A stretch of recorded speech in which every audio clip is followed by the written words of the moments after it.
j'espère que vous allez bien. Bonjour Marie. Salut Annabelle. Je vais tout de suite prendre mes distances parce qu'on est un peu obligés.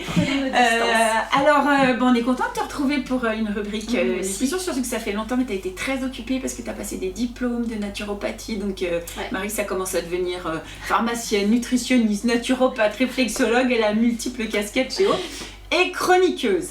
Voilà. Alors moi j'avais plein de questions, on est début décembre, il commence à faire froid, tu vois là ce matin quand tu viens on se gèle. Qu'est-ce qu'il faut faire pour se booster en ce début d'hiver? Est-ce qu'il faut continuer à aller dehors? Est-ce qu'il faut manger des raclettes? Est-ce qu'il faut plus dormir? Est-ce qu'il faut au contraire faire la marmotte? On a besoin de tous tes conseils. Alors, écoute, toutes tes questions, elles sont super intéressantes. Je vais les reposer au fur et à mesure. Voilà, parce que moi, je les ai pas toutes retenues. En tous les cas, si on prend la chose sur le plan naturopathique, en fait, c'est très intéressant parce que dans la naturopathie, qui est la médecine traditionnelle européenne, on explique qu'il faut vivre en harmonie avec chaque saison. Et donc, on va vivre en hiver différemment. Avec moins de lumière. Avec moins de lumière, ça on va en reparler de la lumière parce que c'est super important, mais pas que, c'est vrai que l'énergie de l'hiver est très très particulière, c'est une énergie qui est sur la concentration, sur le ressourcement, que ce soit dans la nature, mais c'est à nous aussi d'adapter notre mode de vie à cette saison. Donc tu veux dire par là que quelque part il faut se mettre comme les végétaux au ralenti?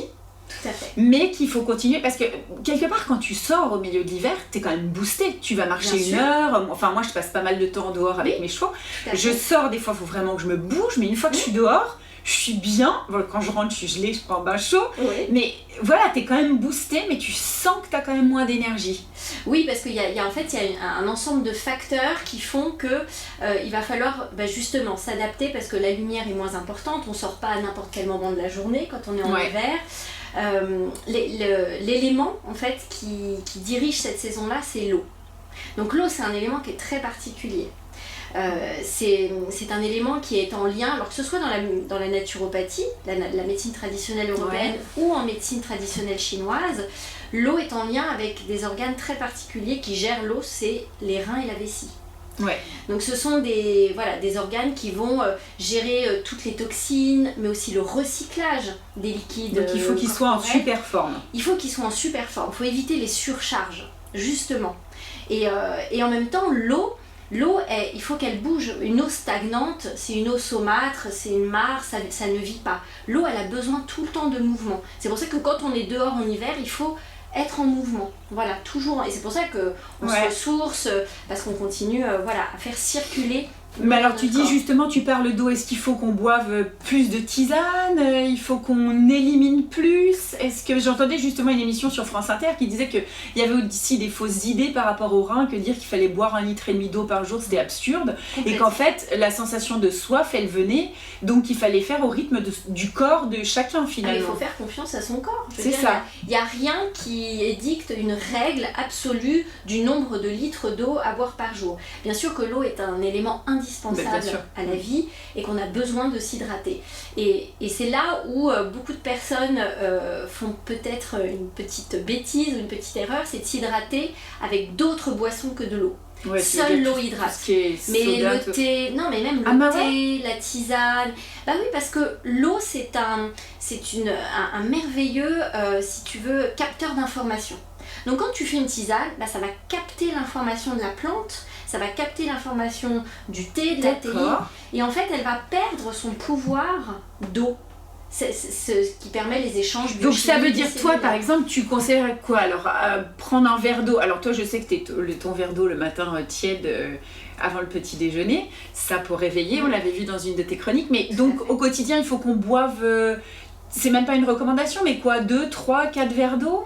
Alors, les recommandations, elles sont quand même d'aller à peu près entre 1 litre et 1,5 litre, mais tout liquide confondu, c'est-à-dire il y a aussi l'eau qu'il y a dans les aliments qu'il faut compter. Néanmoins, c'est que quand la personne a soif, c'est important qu'elle boive d'abord de l'eau et après qu'elle prenne une boisson, une tisane, un thé, mais qu'elle hydrate d'abord son corps. Ok, d'accord. Dans des cafés, mais dans des cafés, ils proposent un verre d'eau avec le café. Oui, c'est vrai, t'as raison. Et ça, je trouve que c'est... En Suisse, notamment. Oui, pas en France, Suisse, pas tellement, mais il ne faut pas hésiter à le demander. C'est vrai. C'est important d'avoir toujours quasiment la même quantité d'eau que de boissons qu'on commande à côté, parce que le fait d'avoir à métaboliser une boisson qui porte une information, ça utilise des molécules d'eau. Donc en fait, elles ne servent pas à notre hydratation. Donc si on boit de l'eau régulièrement, déjà on va garder en forme vessie et reins. Oui, à condition de ne pas surcharger trop sur le plan alimentaire. D'accord, donc ça alors l'alimentation, tu me parlais d'une alimentation qui réchauffe le corps. Oui, parce qu'en hiver on a besoin de se réchauffer. C'est les bains chauds. Voilà, donc la grande salade de crudité, les plats frais, etc., on les garde pour l'été. Soupe. Voilà, alors soupe, bouillon, plat chaud, mais aussi il ne faut pas oublier les épices, parce que les épices ça réchauffe. Cannelle, la cardamone. Moi j'en mets pas mal. Curry, curcuma. C'est pour ça qu'on trouve ces petits biscuits toujours en hiver, plein d'épices, les petits gingerbread, les petits pains. Parce que ça réchauffe réellement le corps. Ah oui, des épices ça réchauffe, ça fait partie des aliments qui réchauffent le corps. Et ça va booster notre immunité ? En tout cas, ça va éviter au corps d'avoir une déperdition de chaleur parce qu'on lui apporte de la chaleur sur le plan nutritionnel. Donc ça le recharge en chaleur et ça c'est important. De même qu'il va falloir se recharger en lumière dont on parlait tout à l'heure. Ah voilà, alors la lumière, justement moi je me suis achetée pour la première fois, je me suis dit je vais m'acheter une lampe de luminothérapie, donc je la mets dès que je suis derrière mon ordi parce que finalement je trouve que même en hiver c'est plus compliqué d'être derrière mon ordi qu'avec mes chevaux, même si je rentre et je suis gelée. Mais finalement je me sens bien. La dépression saisonnière, c'est quelque chose qui existe, c'est quelque chose qui est reconnu sur le plan médical et c'est surtout ce qui est quand même extraordinaire, c'est que la luminothérapie a montré des effets, si ce n'est équivalent, mais voire supérieurs aux antidépresseurs. Ouais, c'est bien qu'on a un besoin de lumière. Alors, beaucoup de personnes n'osent pas, à cause du froid, sortir, mais il ne faut pas hésiter à sortir en plein milieu de journée. Même quand il y a du brouillard comme ça, comme aujourd'hui. Même quand il y a du brouillard, il y a un petit peu de rayonnement quand même. Mais si vous avez une lampe de luminothérapie, si vous vous sentez un peu démotivé, un peu fatigué, voilà, c'est difficile de moi faire je trouve top la luminothérapie, franchement j'ai l'impression que du coup mon bureau est tout noir quand je la mets pas, donc alors c'est vrai que du coup faut s'adapter, mais je trouve ça super et j'ai l'impression franchement j'ai une copine qui me disait moi je suis crevée en ce moment, je disais moi non, d'habitude je suis crevée. Mais là, j'ai pas l'impression qu'on est au mois de décembre, tu vois. Non, mais la luminothérapie, pour ça, c'est extraordinaire. Et si vous avez une lampe qui envoie suffisamment quand même de... il faut 10 000 lux. Ouais, c'est ça, voilà. 10 000 lux, c'est vraiment... on obtient à peu près en 15-20 minutes un rayonnement, on va dire, suffisant pour être en forme, pour avoir le moral.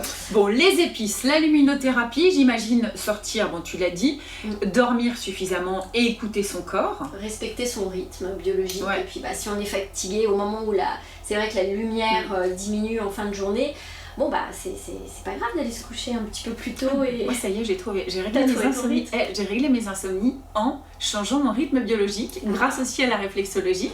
Je me suis aperçue qu'en m'endormant à 9h30, 10h, certes, c'est comme les poules, mais j'écrabouille sans médicaments et jusqu'à 6h du matin, et je me lève à 6h du matin, même avec la nuit noire, et c'est une révolution, limite, ça me donne envie d'écrire un livre parce que j'ai tellement galéré pendant des années, je me dis mais waouh, ça y est, j'ai changé ma vie quoi. Mais c'est pas évident moi je le vois, de proposer aux patients de sortir de conventions sociales, qu'on doit se coucher entre 22 et 23h, non, c'est peut-être pas le rythme. Et tu sais qu'à une demi-heure près, je loupe le coche et j'ai une nuit de merde.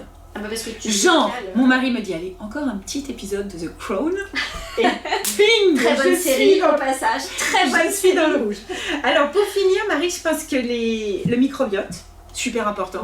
Alors, on se protège aussi, parce que comme c'est l'énergie de la concentration et du ressourcement, il faut se protéger. Il faut protéger sa peau quand même, c'est pas parce qu'on est en hiver, pensez quand même à protéger votre peau, surtout pour les personnes qui aiment bien être dehors, parce qu'il y a quand même des rayonnements UV. Crème bien hydratante. Bien hydratante. On protège sa peau. On protège son ventre, parce que quand même le microbiote en hiver est sollicité.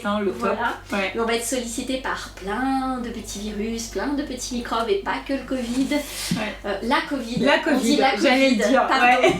J'ai du mal avec ce féminin.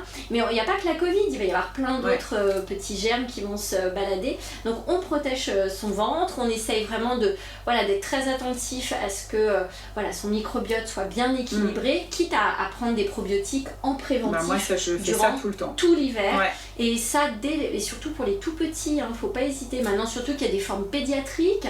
Demandez à vos pharmacies. Il y a des formes en gouttes pour les tout petits bébés. Ouais, puis t'as les gélules qu'on peut ouvrir. Alors, moi, je mets dans des jus. Maintenant, ils ont fait des formes pédiatriques sous forme de sachets ou de gouttes, ce qui est quand même très pratique. Donc, on peut vraiment protéger les enfants, surtout qui sont en collectivité, que ce soit les crèches, les écoles, etc., pour au moins prévenir toutes ces infections gastro-intestinales, parce qu'après, ça met des semaines, voire des mois à se reconstituer. Marie, il y a un truc dont on n'a pas parlé. Moi, quand je rentre... Quand j'ai super froid, je sais c'est pas écolo, je prends des bains bouillants et quand on peut, de temps en temps, on se fait aussi des jacuzzis ou des saunas ou des hammams. Si vous avez la possibilité de le faire, c'est super. Parce qu'en fait, l'hiver, on transpire moins. Donc en fait, on n'utilise pas le pouvoir naturel de la peau d'éliminer les toxines. Donc soit il faut vraiment bouger assez au point de transpirer pour utiliser ce pouvoir naturel du corps d'élimination, soit il faut le provoquer, soit par des bains chauds, soit par sauna, hammam pour ceux qui le peuvent et pour lesquels les personnes pour qui c'est autorisé, parce que ça peut être dangereux. Les personnes mais ça les personnes le savent quand elles ont des contre-indications pour ce type de soins. Ou autrement, c'est à la bouillotte, on peut transpirer grâce aux bouillottes, bien sûr. Et d'ailleurs, j'ai une question, est-ce que tu sais, j'ai lu le livre de Wim Hof sur la thérapie par le froid, là, et la dernière fois, il faisait tellement beau au bord du lac, j'ai dit à mes enfants, allez, on y va, et j'ai vu des nanas qui nageaient. Donc, est-ce que... j'imagine qu'il faut être préparé à faire des exercices de respiration, pas y aller comme ça quand il fait 10 degrés, mais est-ce que le fait, effectivement, comme les pays nordiques, d'aller dans le froid comme ça, permet de booster justement ton immunité ? Alors moi je connais pas assez suffisamment la technique Wim Hof, c'est ça pour en parler. Néanmoins, je pense que sincèrement depuis des milliers d'années, l'être humain n'a pas toujours été en contact avec une baignoire avec de l'eau chaude et de l'eau froide. C'est-à-dire que on a pendant très longtemps été obligé de se laver à l'eau froide, dans des sources naturelles, et ça n'a jamais porté atteinte à l'évolution de l'être humain. Donc après c'est à chaque personne d'y aller selon ses sensations, ce qu'elle arrive à supporter comme température. Mais en tout cas, il y a une chose qui est sûre, c'est que l'alternance chaud-froid est quelque chose de très dynamisant. Ça c'est reconnu. Moi, c'est vrai que j'ai commencé, mais c'est pas évident de passer de la douche chaude où tout d'un coup tu tournes ton robinet sur le froid. Et c'est un peu la méthode Wim Hof, c'est tout d'un coup tu te dis, t'es hyperventive, tu te dis mais c'est horrible. Et en fait, quand tu t'arrives à rester, ton corps se réchauffe. Oui, en fait, on utilise la capacité. C'est hallucinant, c'est qu'en fait, t'es sous ta douche froide, et ton corps, tout d'un coup, il opère un basculement après le truc où tu te dis, je crois que je vais faire un arrêt cardiaque, et tout d'un coup, t'es méga boosté, et tu sors de la douche, t'as pas froid. Ah, mais on a un système de thermodynamique très performant. Mais ça, tu sais, on en fera un sujet, ou alors, on va en stage chez lui, en Hollande. Non mais moi je suis une méga grosse frileuse, c'est un truc de ouf. J'ai les bouts des doigts qui sont froids, les bouts des pieds, donc j'aimerais travailler là-dessus, même si c'est quelque chose que je trouve pas agréable, puisque je préfère aller dans un bain bouillant. Donc, en tous les cas, se baigner dans de l'eau fraîche est de toute façon beaucoup plus favorable que les bains trop chauds. Mais c'est vrai que le fait c'est la transpiration qu'on recherche par la chaleur. C'est pas de tremper le corps dans de l'eau chaude à tout prix, mais c'est vrai que le froid c'est un super booster.